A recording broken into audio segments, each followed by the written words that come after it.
ايه مساء الفل. طبعا المدارس رجعت تاني وعايزين نفرح ولادنا بحاجة نعملها لهم من ايدنا. يلا نعمل مع بعض المقلمة دي ستيب باي ستيب. هنعملها مع بعض سهلة وبسيطة وسريعة فوق ما تتخيلوا، وهتكلفنا 20 جنيه بس. ايوه والله يا جماعة 20 جنيه. يلا نشوف هنعملها ازاي. طيب اول حاجة عندي هنا خيط مكرمية مصري، وده بيكون فيه قطن يا جماعة. هاتوا قطن، متجيبوش بوليستر عشان يبقى طري معاكم في الشغل. وعندي إبرة مقاس 4.5 وإبرة مقاس 5، بس أنا حابة أشتغل بإبرة مقاس 5. هي إبرة قديمة شوية بس أنا بحبها قوي، الإبرة دي بتظبط معايا الشغل جدا. جبت كذا واحدة وبرضو برجع لها. إبرة التنظيف، ماركر، ونقدر نستخدم مكان الماركر الخيط زي ما علمتكم قبل كده، وشريط قياس. لو الشريط ده مش موجود هنستخدم المسطرة بتاعت الولاد عادي جدا، وولاعة. والمهم تكون ايه بتولع كده عشان الخيط ده عندي بيتشطب بالولاعة. اوكي، اهيت كل الحاجات اللي انا محتاجاها.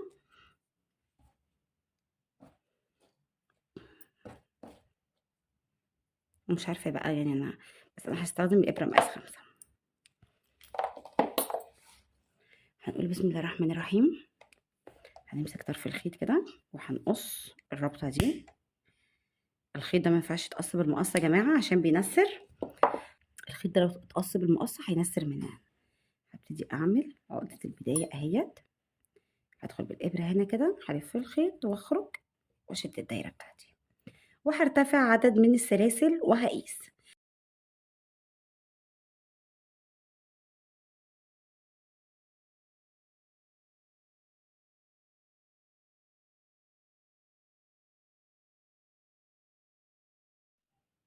بصوا يا بنات، هعتبر ده ان هو الخيط بتاع المكرميه اللي هو ده. انا عدت لكم الجزء ده مخصوص عشان البنات المبتدئات، لان الشرح من هنا مش باين قوي، فانا عدتها مخصوص في خيط عادي عشان المبتدئات.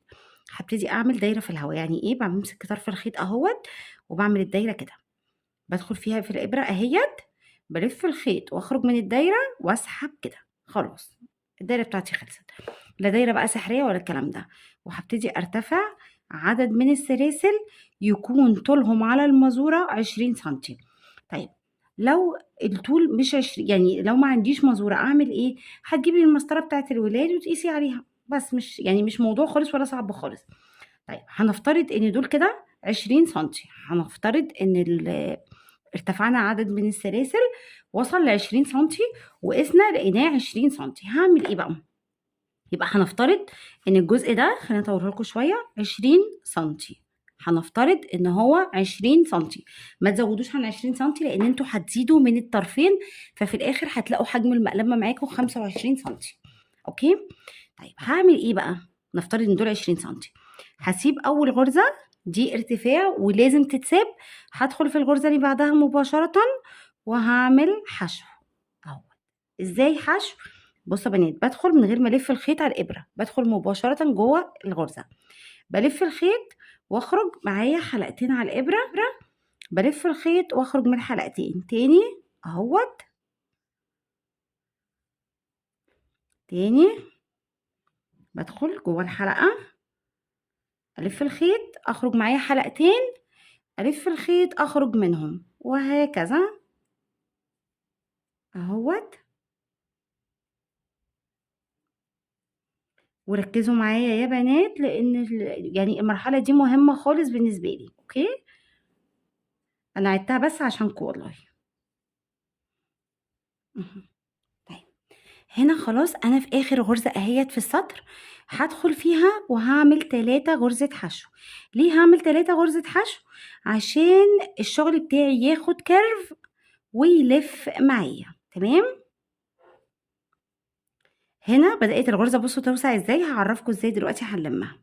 خلاص هاجي على اول غرزة اهيت اهي. بصوا صغيرة ازاي يا جماعة، بصوا اهي اول غرزة اهيت، وهعمل غرزة حشو وهسحب الخيط عشان يقفل معايا الدايرة. هدخل للغرزة اللي بعده وهعمل غرزة حشو، واخدة طرف الخيط في ايدي اهوت شغالة عليه حشو. فوق كل غرزة هتقابلني هعمل غرزة حشو لنهاية الراوند بتاعي. واضح؟ اهوت فوق, فوق كل غرزة اهو بعمل غرزة حشو. الموضوع سهل جدا جدا جدا، وعلى فكرة خيط المكرمية كمان احلى في الشغل لانه بيخلص بسرعة. اللفة اللي انتوا شايفينها دي عادي جدا هتتظبط مع الشغل ولا تشغلكوا في حاجة اهي، مفيش اي مشكلة. طيب هنا انا وصلت لاخر غرزة اهي في الراوند. هعمل ايه؟ هعمل فيها 3 غرزة حشو عشان الشغل بتاعي ينتظم. والغرزة اللي عليها الدور اهي شايفينها اهي، اوعوا تسيبوها.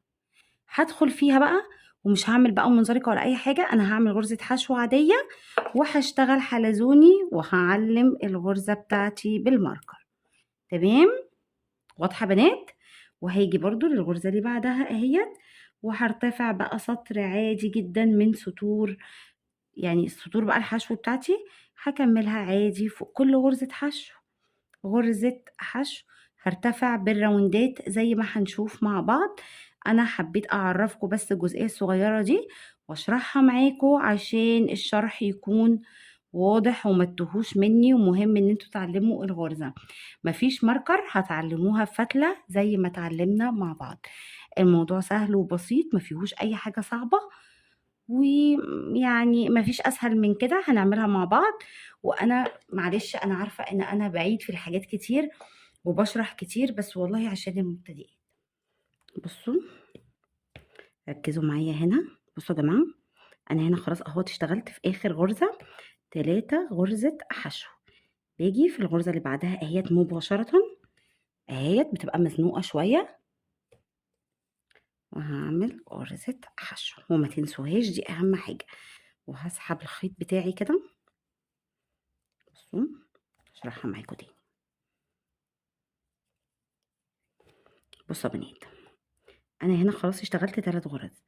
هنا اهوت في غرزة اهي انا شغاليها اهي، بتبقى دايما مزنوقة هنا، ما تنسوهاش.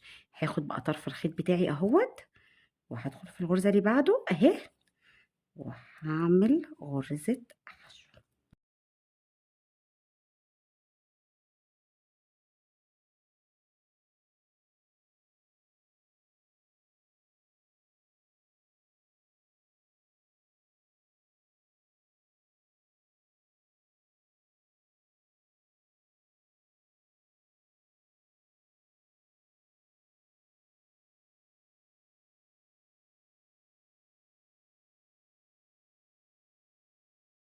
بصوا الشغل بقى هيبقى ايه سهل، والغرز مريحة، مش اي مشكلة خالص.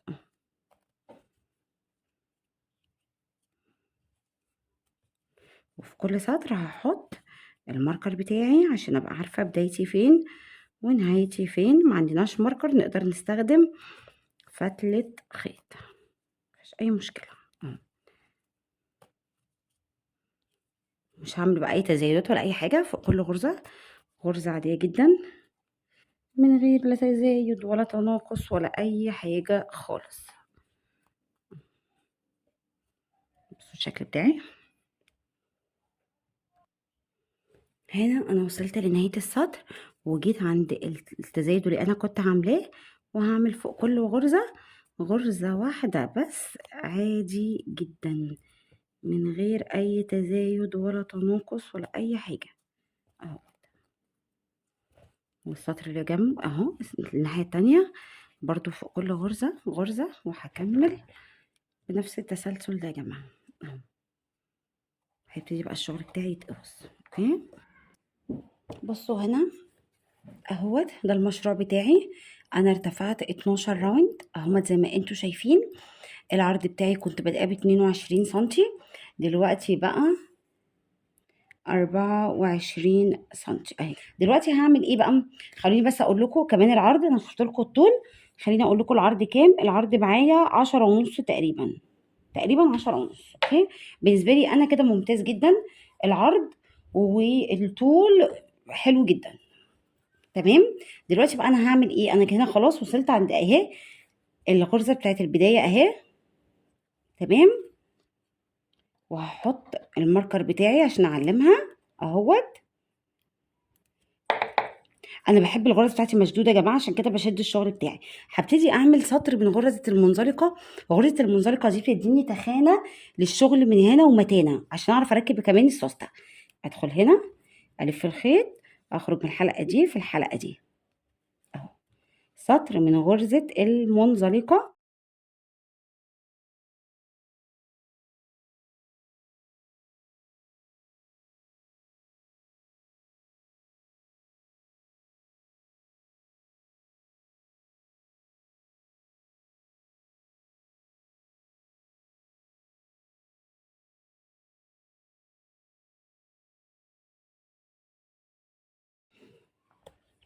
بصوا بقى، نركز بقى في الجزء ده كويس جدا.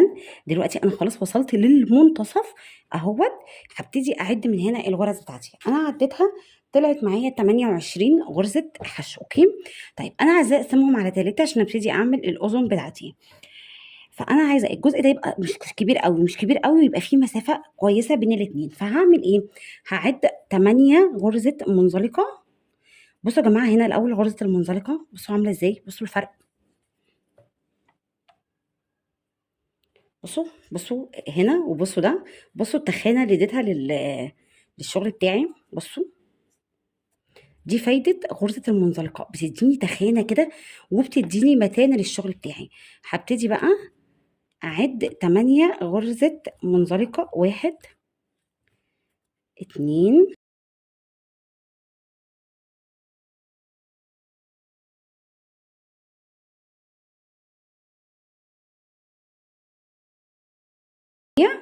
اهيت. هلف الخيط على الابره وهدخل في الغرزه رقم 8 وهعمل 5 غرزه عمود بلفه. 1 في نفس المكان. 2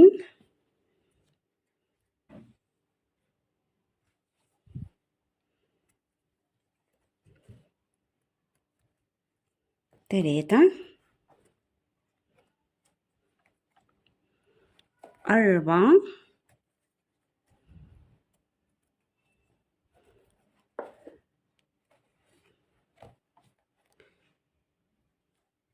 5. عملت اول ودن، وباجي اهوت في الغرزه اللي عليها الدور اعمل منزلقه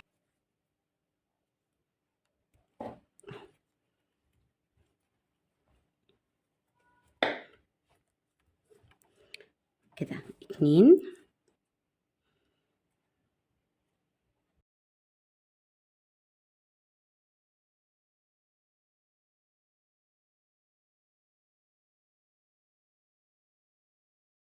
7 8. المفروض بقى دلوقتي انا عايزه اعد من هنا كده. بصوا اهيت اول السطر: 1 2 3 4 5 6 7، ودي الغرزه رقم 8 اللي انا هشتغل فيها. يبقى انا لسه عايزه اعمل 1 2 3 4.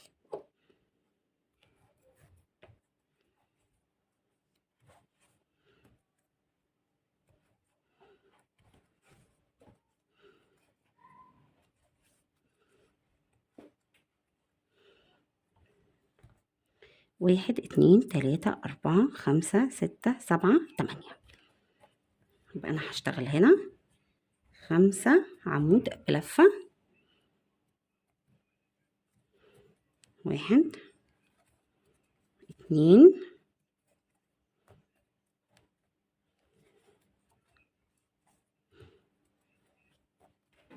3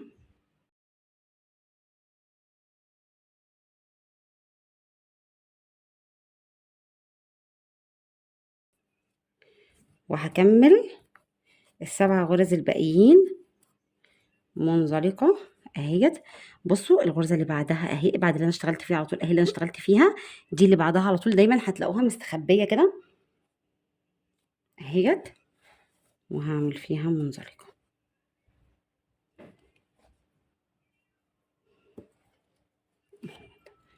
وبشدها كده عشان تديني شكل الودن دي بالظبط. هكمل بقى لحد العلامة المنزلقة. هنا خلاص انا وصلت اهوت لعند العلامة. هعمل اخر منزلقة وهوريكم انا هقص الخيط ازاي. اهو منزلقة اهوت، وهبتدي اقص الخيط بالولاعة. بصوا ببتدي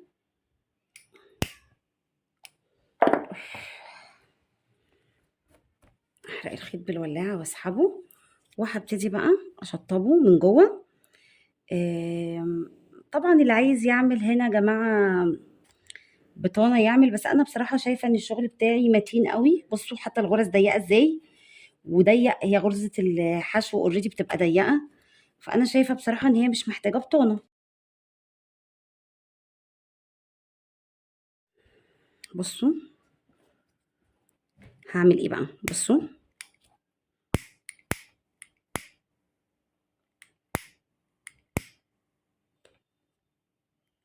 اهو، وبقوم مثبتاها كده، شايفين؟ بس خلاص، ولا اي قلق ولا اي حاجة. دلوقتي بقى انا عايزه اركب السوسته بتاعتي. انا بحب اشتري واحب اشتغل بالسوست اللي هي بتبقى بالمتر دي يا جماعه، بتبقى قويه ومتينه عن التانيه. التانيه بتبقى ضعيفه شويه، تمام؟ فدي كانت كبيره شويه، فانا هعمل ايه؟ هبتدي اقص الزياده من هنا، سويتها كده. هبتدي بقى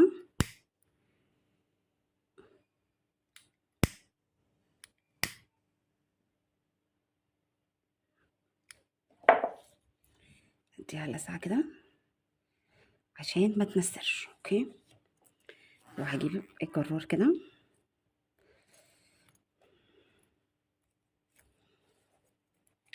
عشان اعرف اركب سوسته صح. السوسته ببدا تركيبها من هنا، شايفين ايدي فين وشايفين الجرار فين؟ هنا بالظبط. شايفين يا بنات اهو؟ شايفين فين الجرار؟ هنا كده، تمام اهوت. وهبتدي بقى اخيط السوسته بتاعتي وهثبتها. الجرار لازم يكون في النص بالظبط اهو، وتبقى ايدي ماسكاه كده على ما اثبته.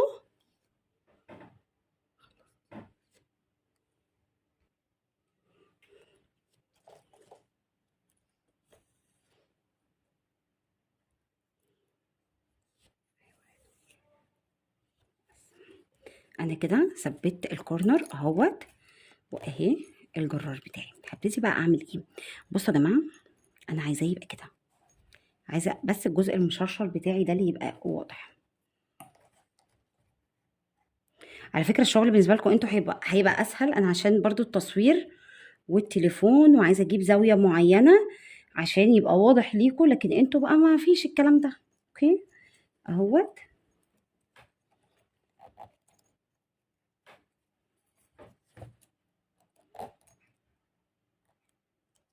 بصوا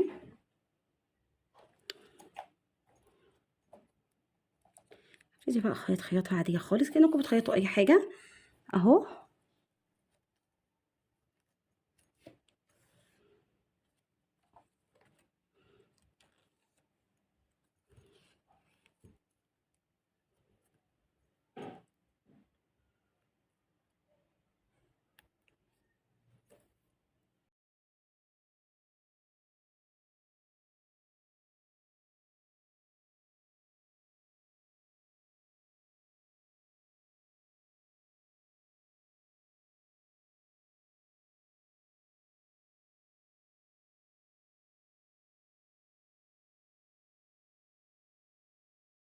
فهقص دي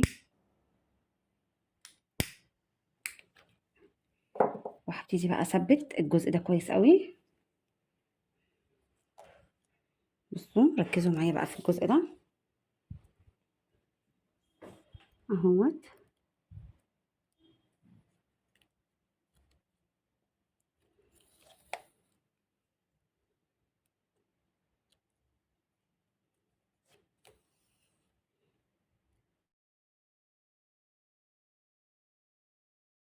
طبعا في الجزئيه اللي فاتت انا وريتكم ازاي الشغل بالخيط والابره العاديين. هنا بقى انا شغاله اهوت بابره التنظيف. مهم. انا كنت بشرح لكم بالخيط التاني والابره التانية عشان يبقى اسهل، مع اني شايفه ان ده اسهل بصراحه. وبعد ما ركبت السوسته هبتدي اركب اعمل العين بتاعتي. جبت خيط اسود، معلش انا هشرح في خيط اسود. هعمل سلسله وهدخل جوه الدايره اهيت، عملت دايره سحريه. هدخل جواها وهعمل 12 غرز، سوري 10 غرز. 1 2 3 4 5 6 7 8 9 10. اوكي، شد طرف الخيط وهقص الخيط الاسود، وهجيب خيط ابيض.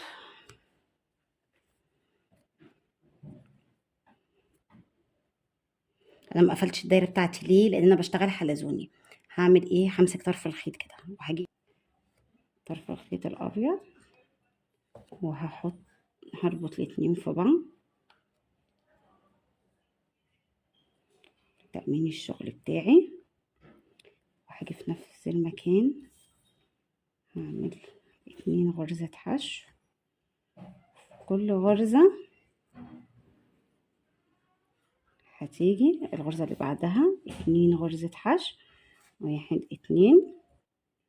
الغرزة اللي بعدها 2 غرزة حشو، 1 2. هخلص الراوند ده ب20 غرزة حشو.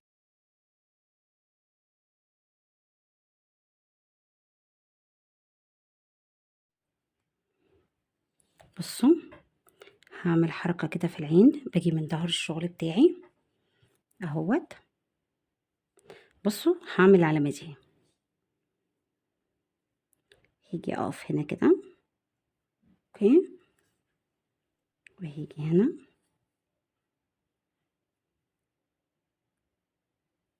وهيجي من الغرزة اللي بعدها برضو وهطلع من هنا اهيت. ولا هربطها كده من ظهر الشغل كده كده. انا هحط مسدس الشمع.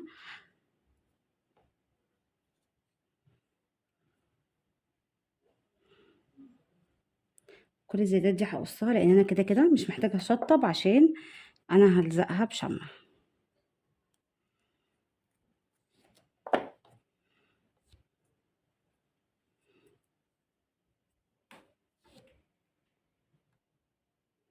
بصوا هنا انا حطيت العيون، حطيتها تحت الودان مباشرة عشان يبقى الشكل مظبوط. وعملت البق بتاعها دول 12 غرزة حشو. الراوند اللي بعده 24، الراوند اللي بعده 36. وعملت سطر من غرز الحشو اللي هو الثابت عشان يديني الاوسط دي. هبتدي بقى الزقهم بمسدس الشمع اهيت. ده البق بتاعي. هاجي في اي حتة من هنا كده اهو،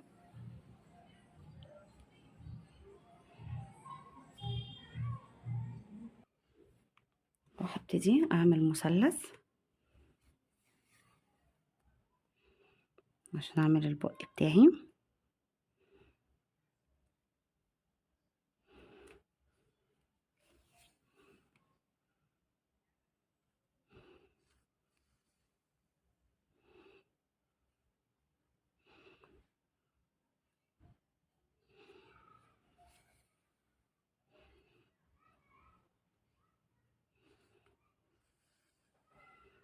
زي ما انتم شايفين كده، كمان واحدة اهيت.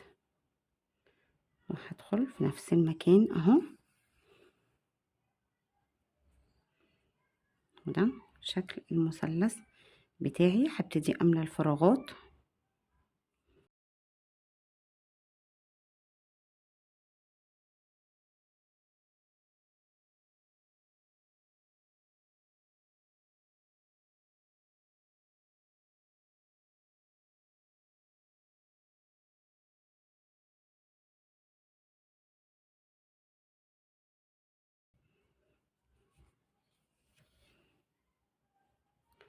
وهنزل هنا، هنزل كده خط عمودي هنا اهو، خط عمودي.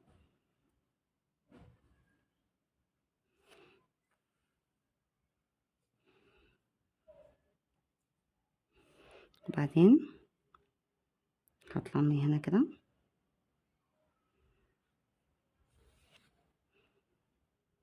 وهنزل في نفس المكان اللي انا ارتفعت منه اهوت، وهاجي من محاذاتها بالظبط من هنا هطلع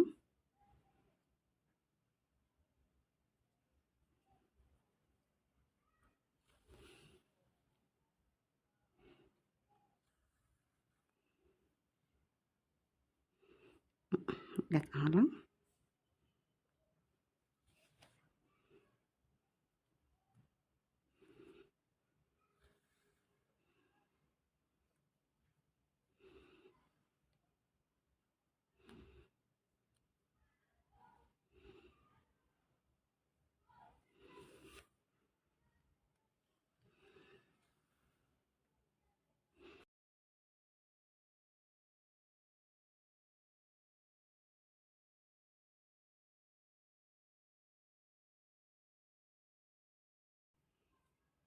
ده الشكل بتاعي، هياخد غرزة بس من الظهر وهقص الخيط. هبتدي ألزق العيون بتاعتي، هلزقها هنا كده بالظبط.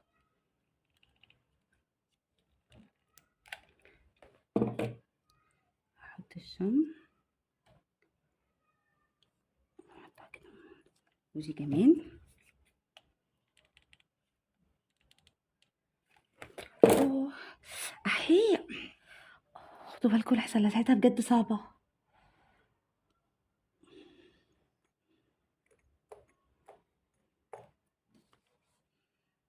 اهوت. وعايزة ألزق البق بتاعي.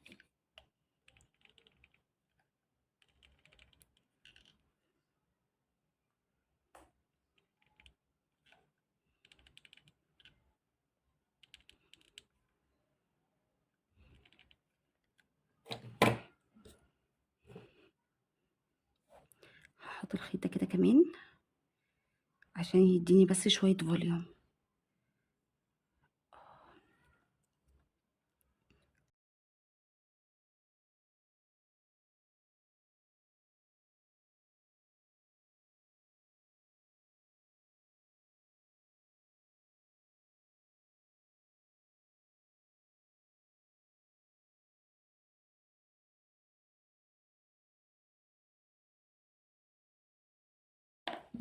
خدوا بالكم لان الشمع بيبقى سخن جدا، حرق لي ايدي.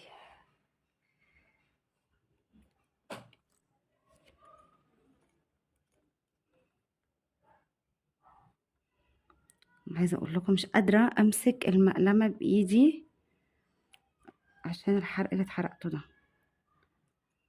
خدوا بالكم عشان مسدس الشمع بجد صعب.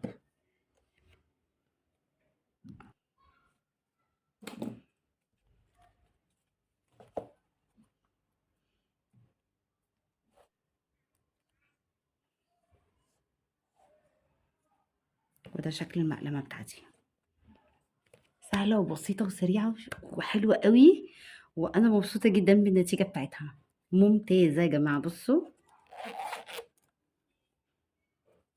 والشغل من جوه نضيف.